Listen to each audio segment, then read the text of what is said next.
Байцгаана хүүхдүүдээ 19 өдрийн мэд хүргэе. Өнөөдөр багш нь та нартай говийн ноён худагт Данзан Аравжаагийн бага насны намтар түүхтэй танилцуулахаар бэлтлээ. Тэгэхээр багш нь Дорногов аймаг руу саяхан яваад ирсэн. Тэгээд Дорногов аймгийн бас үзэгсэлэнт байгаль та нартай хит хитэн үлгэр уншиж өгсөн байгаа тийм ээ.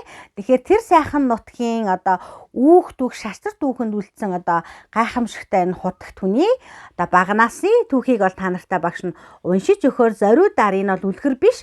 Гэхдээ үлгэр домог шиг гайхалтай юм түүхийг агуулсан мундаг хүний түүхийг уншиж өгөхөөр бэлдсэн байгаа.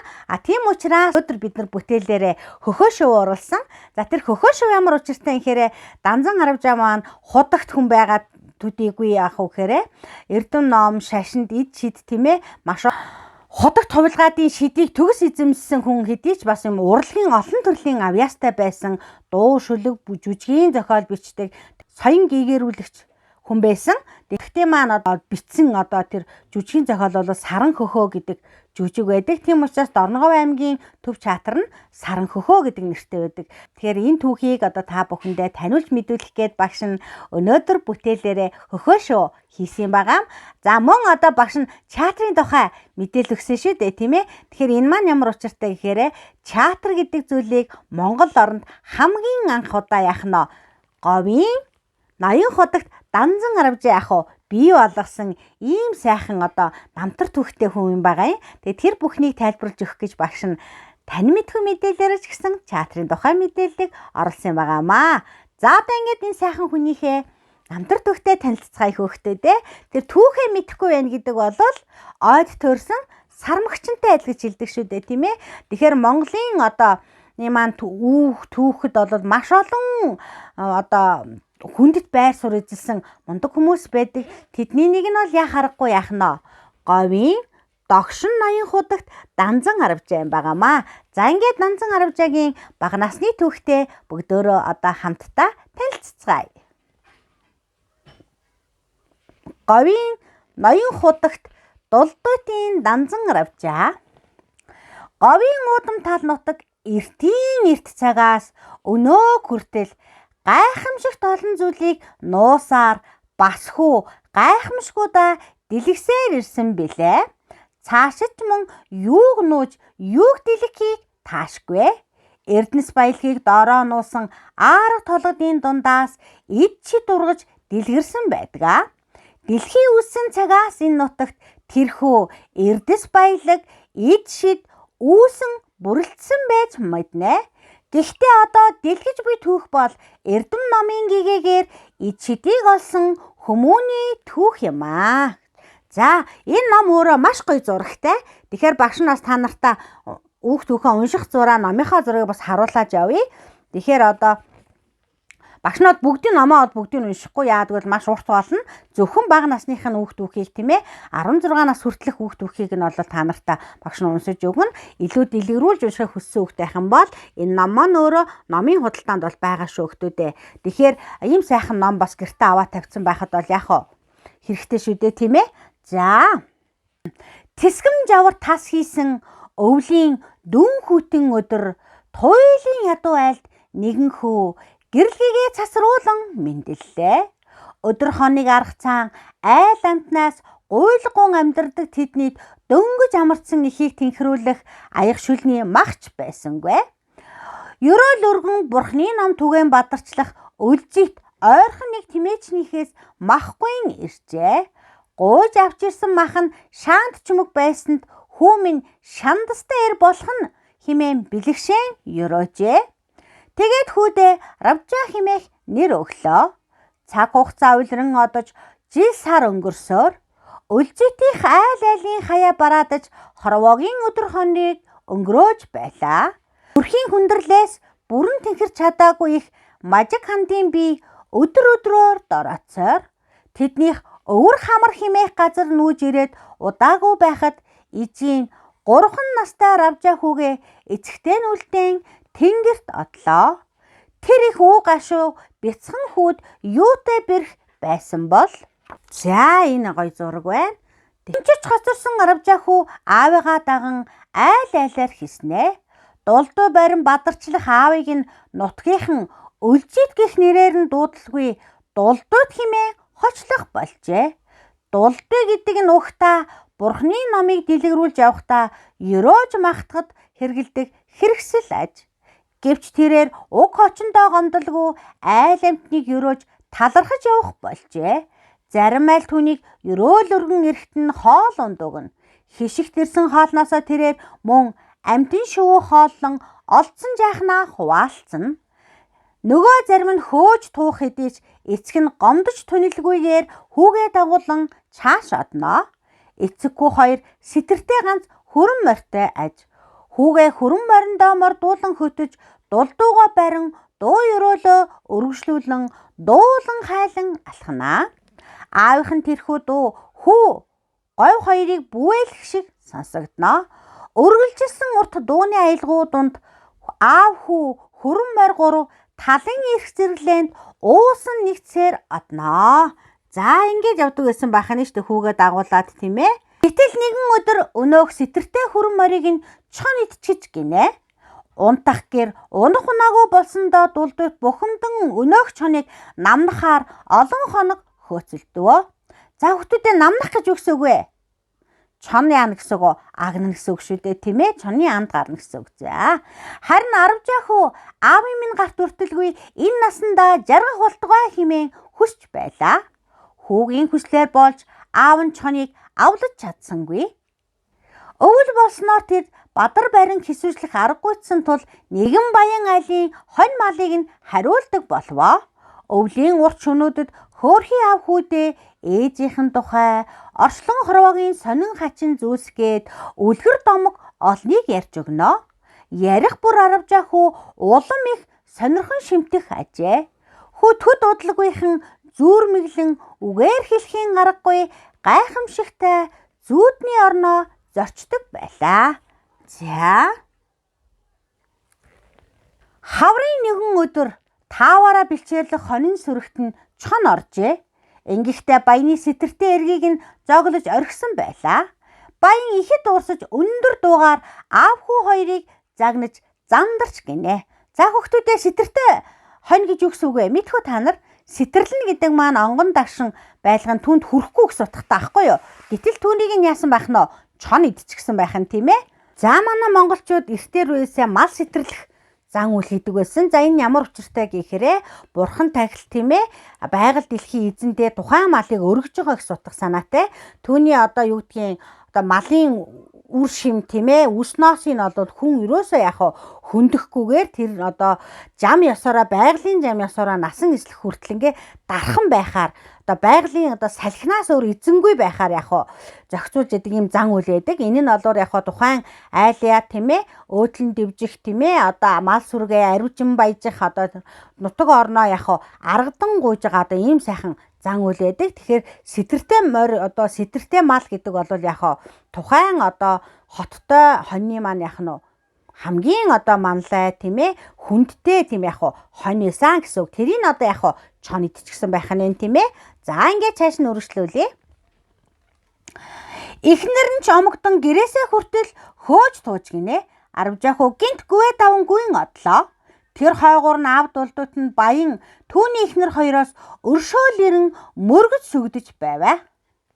Орох орон ооч хаяггүй биебээр хүүтэйгээ хаашаа одох вэ дээ?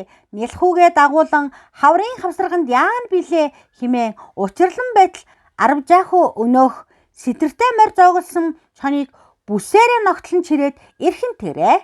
Хот айлаар нэг яриа хөөрө болж шуугаж гинэ. Хоныг тань зоглсон нь энэ билээ. Үүнийг л шийтэг гэвэ.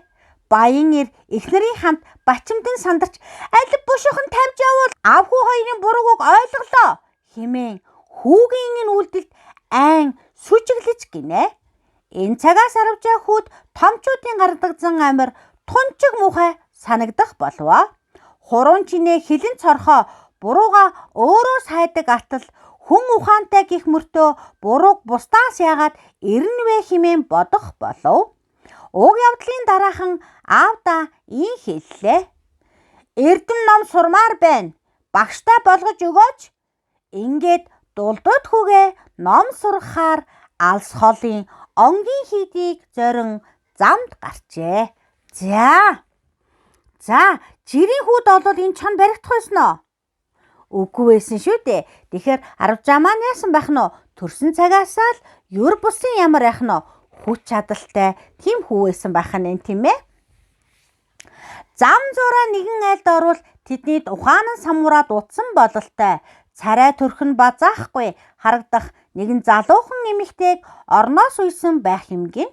Гэрийн эзэгтэй пунцэг тойн хайртай дүү охиноо эдгэх гэж отож домч элдэв хүнээр олон арга засал хийлгсэн ч тусыг ис олж арвжаа хүү охин дүүдэнд дөхөж очоод гарыг нь натгаж үсийг нь илэвгэд харцсан дүлгөөн болж эрүүл саруул төрөх царайд нь тодорвоо. Игч минь та онцох таах уу гэж тэрээр асуусанд мөнөөх эмэгтэйч тай гэжээ.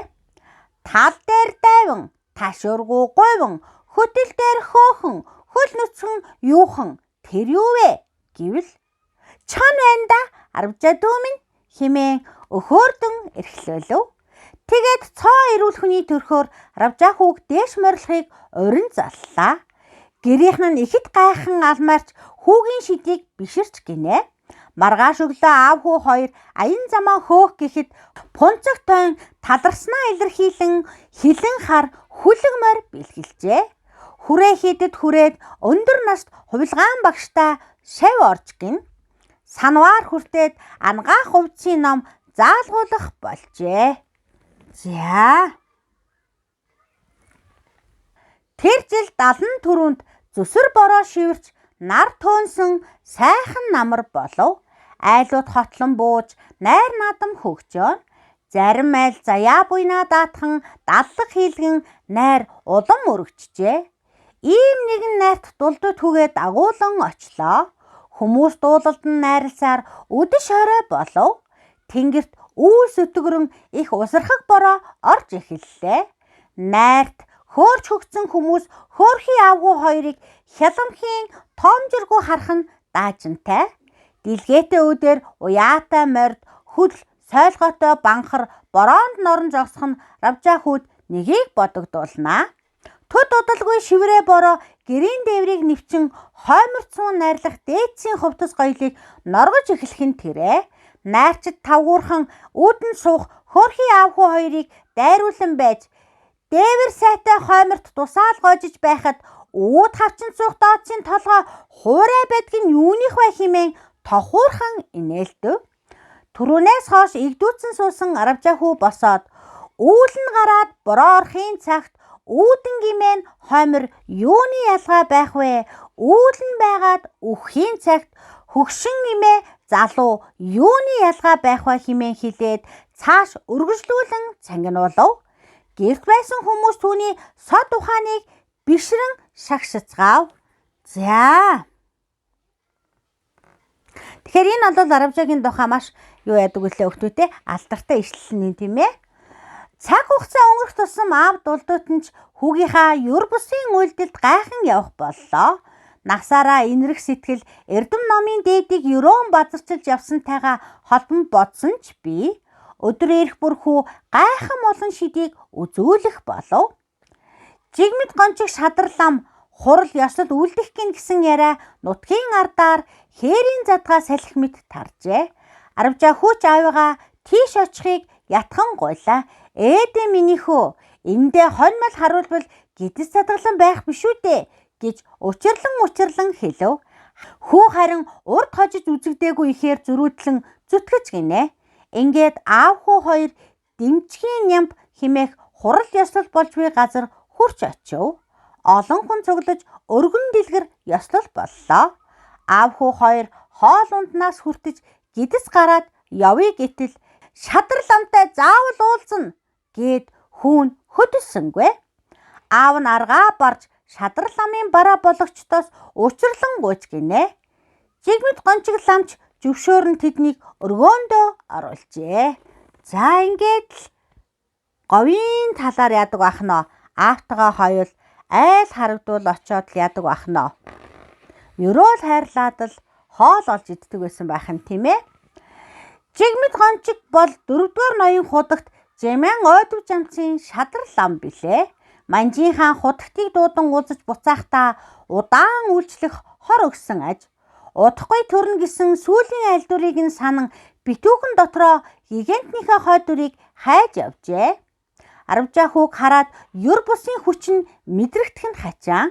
Гэрэлтсэн зогтоо нүд түүнийг төөнөн хилж ярих нь цовоон цолгон аж.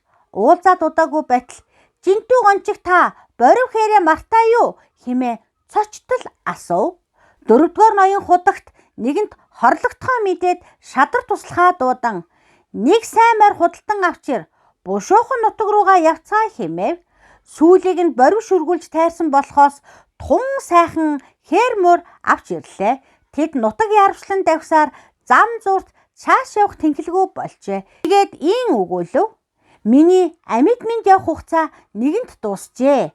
Удахгүй төрөх тул энэ сайн хүлэгт таних тэмдэг шингээ химээ хорвоог орхисон ажээ. Худагтын бүхэл шинж Аравжаахуд таарах тул хэрхийг тунгаан арга сүйхжилнэ. Учир нь Манжин хаан Монгол нутгаас говийн ноён худагтын хойд дүрийг дахин тодруулахгүй байх зарлиг гаргажээ. Тиймийн тул яанам билээ. Дөнгөж 5 настай хүүшүүдээ химэн бодлоон чилээж явлаа. Халах нутаг дах эрдэм чадалтай хувилгааттай жүвсэлцэн байж нэгэн мэргэн аргад тогтов. Тэгээд Аравжаахуг хуурамчаар өөр эрдэмтэй ламын дүрээр худагтад заллаа. Түүнээс хойш шадар лам, жигмэд гончиг бяцхан худагтай дагуулan урт холын замд гарч долнуур химээх газар хүрвэ. Тэндээ Жанжаагигэнд шав оруулан 16 нас хүртэл нь эрдэм номд шамдуулан суралцуулжээ. Хөөрхий эцэг дулдууд нь тэр цагаас хойш ганцаар өөрийн зам мөрийг хөөж хисүүчлэн явах болжээ. За ингээд яах нь вэ? Эрдэм чамдан сурахаар эцгээ яасан байх нь вэ? Орхисон байх нь штэ тийм ээ. Аравжаахуй аавыгаа сангалзах хэдий ч хөгшин багшийн ном заах нь завсар зайгүй ажээ. Өглөө өдрөгөө эрдэм ном шамдаж үдшийн бүрэгээс үүрийн гигэнд бясалган суух болов. Гигантнүүдийн намтар түүхийг унших тусам эрт үрдийн явдал бодол сэтгэл тодорч одоо цагийн байдлын учир шалтгаан тайлагдах мэт. Ийхүү бясалган суухтаа хорвоогийн бүхий л зүйлийг танин мэдэх эрдэмт өөрийн ирэхгүй татагдаж байлаа. Тэр дундаа Жанжаахудагт Ажаагигэний заах нууц тарны хичээл хүслийг нь тун чих татнаа. Тэр цагт Манжин хааны зарилгаар монголчуудыг зовоох нь үнэхээр төвчхийн аргагүй болжээ. Энэ аимшигт дарлалаас их орон ахан дүүсээ хэрхэн салгах вэ хэмээн бодлооч хэлэх болвоо. Ингэхдээ урдын их богд зам олзрын хойчийг бодсон бодлогыг ухаан сунаа. Удалгүй 16 нас хүрч нууц тарны шидийг бүрэн сурч гэгэрлээ. Сэтгэлийн 5 хор гихчийг таньж үйл хэргээ гүйцээхэд нэгэнт бэлэн болжээ. Жанжаа багш нь түүнд чи одоо эрдэм номыг төгс сайн сурлаа. Чамд одоо хувилгаан ид шид шингэв. Тийм болохоор нутаг буцаж ард олноо гэгэрүүлж сайн сайханд хөтөлдөө хэмээн захиж хэлжээ. Ингээд жигмэд гончиг багшийнхаа хамт нутаг буцах боллоо. За ингээд бага насны намтар түүхээ энэ хүргээд өндөрлж байна. Илүү цаашаа мэдхийг хүсвэл та нар маань энэ номыг яах нь? Номын худалдаанаас худалдаж аваад тэгээд үзээрэй өгтүүдээ. Ганцаар Аравжаагийн ном айлдвараа айлдаж байсан одоо энэ хамрын хийд. За тэгээд одоо баян зүр хайрхан гэд одоо Дорногов аймагт байдаг сайхан хайрхан байдаг. Хүслийн уулч гэж хэлдэг тийм ээ. Тэнд очиж хүслээ шивнэх юм бол тэр заавал биелдэг гэж. Тэгээ энэ одоо энэ тэр сайхан нутаг орны одоо тэр ид шидийг бол яг нь Аравжаа бол яг ард олондоо нээж өгч тийм ээ. За тэгээ Манжин дарлалаас их орон ард олноо хэрхэн яаж ангирахтан тусалж чадсан бэ гэдгийг үргэлжлүүлээд та нар маань энэ номноосоо сонирхож уншаарай өгтөөдөө. Өнөөдрийн одоо намтар түүхээ харин багш нь энэ хүргээд өндөрлж байна. Тэгэхээр бид нэр говийн ноён худагт Данзан Аравжаагийн хүүхэд насны тийм ээ намтар түүхээс юу суралцаж, юу ойлгож авахаар энэ хүүхдүүдээ. За хамгийн нэгдүгээр хамгийн чухал юм бол 5 настайдаа Аравжаахуйгээ ойлгосон нэг зүйл юу илээ хүүхдүүдээ? Амьтан хүртэл өөрийнхөө буруу өөрөөсөө ирдэг байхад ухаанд хүмүүн өөрийнхөө бурууг бусдаас ирдэг нь юу бэ гэж. За тэгэхээр альва нэгэн зүйлд бид нар бусдыг буруутахаасаа өмнө тэр зүйлд өөрөө буруу яах нь олж харах нь хамгийн чухал шүү гэдгийг одоо энэ намтар түүх маань бидэнд яах нь сургаж байна тийм ээ. За мөн яг уу Эрдэм номд шамдан суралцсан гэдэг болвол их орон тийм ээ өөртөө яах нь хамгийн сайн сайхныг хийх эд чид хүч чадлыг олж чаддаг юм а гэдгийг одоо энэ сайхан түүх маань бидэнд яаж байна хэлж өгч जैन тийм ээ. За тийм учраас та нар маань өнөөдрөөс эхлээд тийм ээ хичээл номондоо шамдан суралцаж шинийг сурахыг эрмэлзэж сурах хүсэлтэй, сурах тэмүүлэлтэй, сурах зорилготой болоорой өгтөө дээ. Өнөөдрийн намтар түүхээ ингээд өндөрлөөд маргаашийн үлгэрээрээ эргэн уулзцай өгтөө дээ. Баяртай.